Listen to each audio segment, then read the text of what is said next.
Michel Onfray, je voudrais revenir sur votre livre, le traité de la théologie aux éditions Grasset. Donc, vous en prenez comme philosophe aux trois religions, les trois monothéismes, et les trois religions à un seul Dieu. Et entre le christianisme et l'islam et le judaïsme, qu'est-ce qu'il y a de pire pour vous? Pas penser dans ces termes-là. Je pense qu'il y a de moins dangereux, c'est la religion juive, puisque c'est une religion nationale, locale, susceptible de constituer une identité. Sans prosélytisme, c'est-à-dire on n'essaie pas de convaincre les autres. Voilà, c'est-à-dire on maintient la communauté, on la constitue, ouais. donc c'est une religion dangereuse pour les Cananéens, les Palestiniens d'aujourd'hui. Bon, voilà. Mais alors pour vous, le danger, il vient où? Alors, de l'islam et du christianisme? Il vient du désir d'universaliser, du fait que le terrain de jeu, ce soit la planète entière, et que l'infidèle soit susceptible d'être soumis. Alors je pense que le christianisme est plus tolérant que l'islam. Il y a dans le christianisme un certain nombre de textes qui rendent possible effectivement une tolérance assez généralisée. Pas dans l'islam, où très précisément on invite à passer par le fil de l'épée les infidèles, les non-croyants, les incroyants, et puis après ça... Quand, Michel Onfray, quand?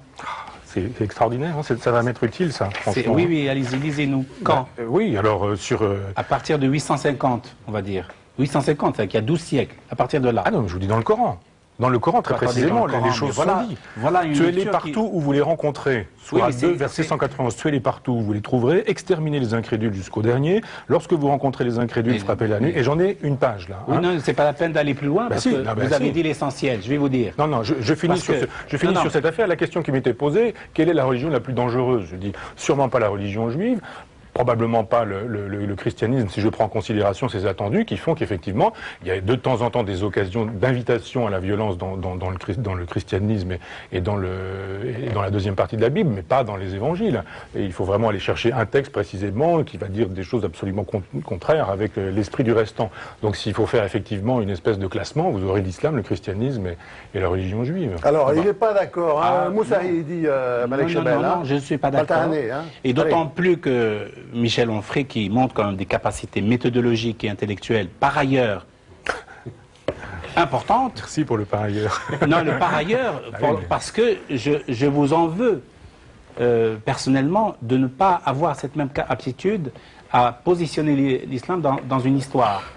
L'islam, lui aussi, est une religion qui a à faire avec l'histoire. Alors, je peux vous dire que sur le plan historique, si vous voulez, la guerre sainte, c'est tuez-les, etc., et tous ces versets belliqueux, ont été réformés, si je puis dire, au 8e siècle, après le 1er siècle de colonisation, d'islamisation par l'épée, donc passez-les par l'épée. Hein, vous voyez, je suis pas... Attendez, je ne suis pas là pour un Coran qu'on peut lire aujourd'hui. Non, non, le Coran, sont des sourates. Attendez, laissez-moi terminer l'idée. À partir du 8e siècle, il n'y a d'islamisation que pacifique.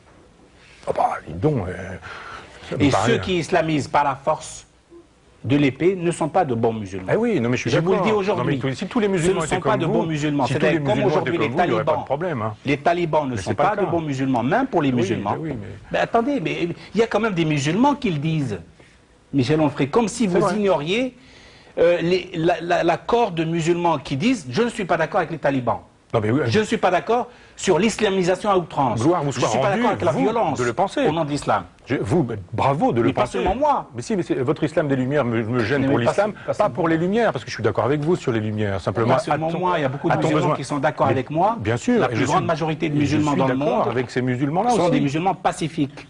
Ils ne feraient de mal à personne, pas à un juif, pas à un chrétien, pas même à un athée. Bon, question d'Elisabeth Lévy. Pardon, Malek Chebel, sur la question de l'antisémitisme dans le monde arabe et musulman, on aurait pu y revenir, mais moi je voudrais quand même poser une question Il y a des crétins. Pardonnez-moi, j'aurais voulu poser une question à Michel Onfray, parce que tout à l'heure vous avez dit, moi j'ai pas voulu cracher sur le cadavre de Jean-Paul II, j'ai pas de haine pour les religions, mais quand même vous n'avez pas besoin de cracher sur le cadavre de Jean-Paul II, parce que dans votre livre, vous l'avez sérieusement piétiné alors qu'il était vivant. Quand vous écrivez, et là vous n'allez pas encore me répondre que c'est une approximation, vous écrivez textuellement, le pape Jean-Paul II a applaudi au génocide des Tutsis. Vous écrivez, les dignitaires musulmans dans le monde ont applaudi au 11 septembre.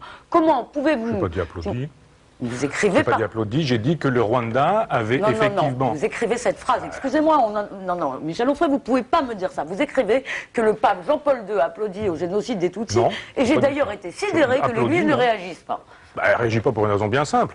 Il y a un ouvrage entièrement consacré à ce sujet, à cette question. Il y a une espèce de logique de l'exfiltration de tous les génocidaires chrétiens en Europe qui disposent aujourd'hui de cures et qui sont soutenus par... Avez-vous entendu le pape Jean-Paul II applaudir au génocide des Tutsis? Non, j'ai pas entendu applaudir parce qu'il n'a pas applaudi. Je n'ai pas dit qu'il avait applaudi. J'ai dit qu'il y avait eu un silence de l'Église. Non. Vous dites qu'il l'a approuvé.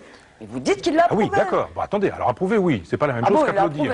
Est-ce que vous l'avez entendu approuver? Oui, j'ai entendu. Je vous dis, si on est capable d'aller voir les textes qui font, justement, les silences sont des occasions d'approuver. Le silence de Pie XII avec le Troisième Reich, ça va plutôt vous intéresser comme formule. Vous allez croire effectivement que ça fait sens, ce silence. Ah bon, pourquoi il y a un silence. Attendez, il y a un silence de Jean-Paul II sur cette affaire-là, parce qu'il y a effectivement une collusion de l'Église dans le génocide du Rwanda. Alors, je ne dis pas que l'Église a décidé ça. Je ne dis pas qu'elle a fait tout ça non plus.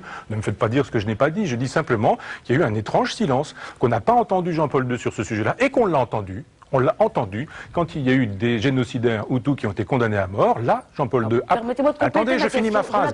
Il a pris la plume pour dire que ce serait bien qu'au nom de la dignité, on puisse épargner la vie de ces prêtres génocidaires. Très bien, bravo Jean-Paul II. Mais pourquoi n'a-t-on pas entendu Jean-Paul II sur la question du génocide? Pourquoi n'a-t-il pas considéré qu'effectivement un certain nombre d'évêques sur place avaient fait des choses indéfendables et qu'il fallait... Encore une fois, Michel Onfray, c'est comme pour la question d'Hitler et de Pie XII. Une bataille de philosophes maintenant. C'est comme pour Michel Onfray contre je vais vous faire une concession sur ce point, c'est qu'en effet, Pie XII a été plus diplomate que prophète. Et que moi, pour ma part, j'aurais aimé qu'en effet, Pie XII soit un martyr pendant la Seconde Guerre mondiale. Il a voulu, dans bien des cas, on voit, quand on regarde l'histoire, on voit que dans bien des cas, il a été assez modéré, affreusement modéré dans ses positions publiques par rapport au Troisième Reich, parce qu'il ne voulait pas accroître la difficulté de l'Église, etc. A-t-il mis le Mein Kampf à l'index? Mais tout ne se réduit pas, attendez, tout ne se réduit pas aux positions de Pie XII. Il y a eu... Non, c'est vous qui en parlez de Pie XII. Non, mais c'est vous qui m'interrompez. Enfin, écoutez, c'est vous qui m'interrompez. Michel Onfray, vous laissez parler Guy Coq, là, maintenant. Arrêtez quand même. Oui, vous êtes une victime, on a vu. Allez-y. Non, mais je vous fais une concession qui est ma position. D'ailleurs, je pense que Pie XII a eu tort dans sa position sous la Seconde Guerre mondiale. Maintenant, pour moi, ce qui m'intéresse, c'est pas tellement de polémiquer avec votre ouvrage. Je me suis exprimé sur ce sujet. Que c'est une Église qui essaie de trouver une nouvelle inscription dans la société, dans l'histoire, dans la civilisation, qui ne prétend plus quand même détenir seule le sens des valeurs humaines, qui accepte la laïcité, qui très largement, elle n'a pas le choix. Oui, quand elle a eu le choix, elle ne tolérait pas. Elle n'a plus les moyens d'être intolérante. On pourrait revenir sur 1905, ce serait le moment. En réalité, en 1905, disons qu'il y avait les conditions, mais c'est mêlé. Les torts ne sont pas d'un côté. Je récuse ceux qui disent que c'est l'Église systématiquement qui a tort dans l'histoire. C'est vrai, c'est aussi le problème des croisades, par exemple, auquel vous faites allusion, mais il y avait aussi derrière des enjeux au fond historiques, de gros enjeux politiques. Moi, je plaide pour une Église qui est ramenée à elle-même, une Église renvoyée à elle-même, à son essence, et qui ne se prend plus pour la société ou pour l'État. Alors, Charles Pépin. Oui, Michel Onfray, je voudrais juste vous poser une question un peu plus générale. Mettons que vous ayez raison, que le religieux soit effectivement consubstantiel de ces mots-là et que l'athéisme soit la position de l'homme adulte, lucide, courageux. Est-ce que vous pensez vraiment que les hommes sont prêts pour l'athéisme ? Si on donne à la philosophie la possibilité d'exister et de remplacer la théologie, si effectivement on considère qu'on peut philosopher, que la philosophie n'est pas une affaire pour les philosophes, pour les agrégés, les docteurs ou les professeurs, mais qu'elle est affaire de sagesse, ce que disait monsieur tout à l'heure, le bouddhisme est une sagesse, propose une sagesse pratique. Si effectivement la philosophie rend ça possible, alors on n'aura plus besoin de ces arrière-mondes, le monde suffira, ce monde-ci suffira ou pourrait suffire. Simplement, je ne pense pas dans des logiques comme ça, universelles, en disant quand les hommes vivront d'amour et qu'ils seront tous devenus philosophes. Je dis simplement qu'il y a des périodes théologiques, il y a des périodes de pensée magique, des pensées mythologiques, très bien. Je ne suis pas dans la détestation de ces choses-là, je dis il peut y avoir aussi des périodes qui soient philosophiques. Et j'en appelle à une philosophie élargie qui puisse concerner tout le monde et notamment permettre des morales alternatives, des politiques alternatives, puisqu'on est d'accord là-dessus, il faut des réponses politiques et éthiques. Pour compléter ce que... Au-delà de Pie XII, et moi je vous concède totalement tout ce que vous voulez sur Pie XII, par contre, vous faites du nazisme une sorte de produit du christianisme. Vous faites du nazisme vous faites du nazisme une idéologie un peu chrétienne quand même. J'ai pas dit ça. Je n'ai pas dit ça. J'ai dit que effectivement on connaît depuis au moins le livre de Saul Friedlander les collisions entre Pie XII et le Troisième Reich. Ça, oui. On sait que, par exemple, Pie XII n'a jamais mis à l'index Mein Kampf, que Jean-Paul Sartre, Simone de Beauvoir, Bergson s'y trouvent, tout de même, pour information. Que Pie XII a passé un concordat avec Adolf Hitler, etc. Pie XII, d'accord. Non, mais il faut le dire un peu aussi. Il faut dire que tous les communistes ont été excommuniés, en bloc. Aucun nazi n'a été excommunié. Aucun, parce qu'il était nazi. Aucun. Adolf Hitler non plus. Quand il y a eu la libération, les camps qu'on savait, il y a eu des exfiltrations via le Vatican et la filière vaticane de tous les criminels de guerre en direction d'Amérique du Sud. Ça, c'est connu.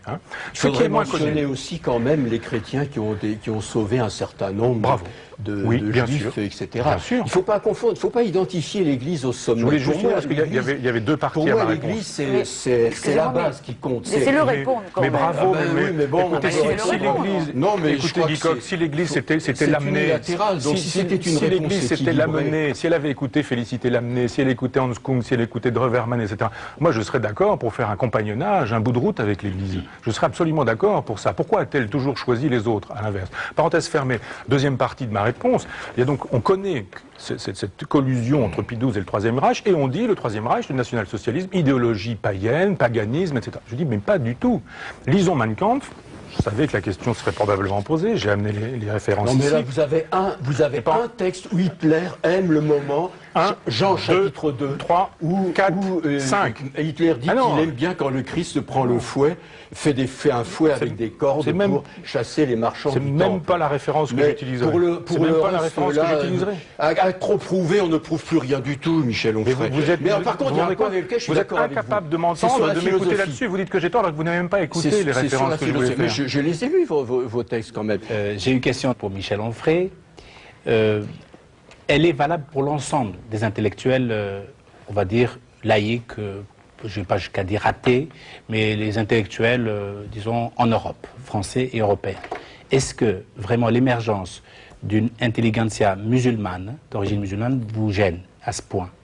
Et si elle ne vous gêne pas, pourquoi vous n'entendez pas ce que nous disons en prenant des risques dans nos livres sur l'islam moderne, sur l'islam tolérant, que l'islam se remet en question, que l'islam accepte les critiques, que l'islam est dans l'écoute des autres, et que l'islam n'est plus conquérant. Et il est même, au contraire, je le trouve même d'autant plus positif que justement vous ne pensez pas, vous ne pouvez pas le voir dans ce côté-là, et vous cherchez en permanence les côtés négatifs et les côtés sombres de l'islam, alors que nous-mêmes nous les combattons. Réponse. C'est dommage qu'on n'ait pas le temps de parler de votre livre, parce qu'effectivement, dans votre Islam des Lumières, vous dites très précisément qu'il faut des choses contre d'autres choses, et les autres choses, c'est l'état de fait. L'état de fait, c'est quoi? Vous appelez à la supériorité de la raison, c'est parce qu'il n'y a pas une supériorité de la raison dans l'islam. Vous appelez à la fin de la guerre sainte, c'est parce qu'on y invite. Vous appelez à la fin de la fatwa, c'est parce qu'on y invite. Vous dites abolir les châtiments corporels, c'est parce qu'on les pratique. Attendez. Vous dites lutter sans complaisance contre l'excision, c'est parce qu'on la pratique. Vous dites interdire l'esclavage, c'est parce qu'on le pratique.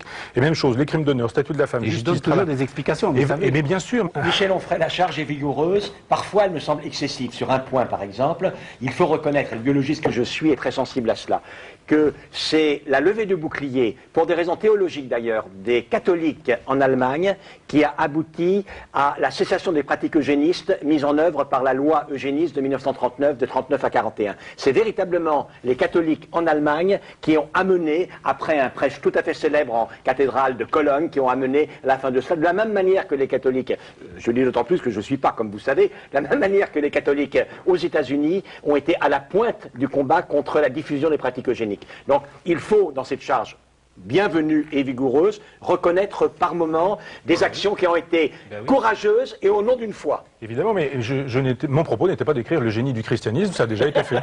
Ça a déjà été fait.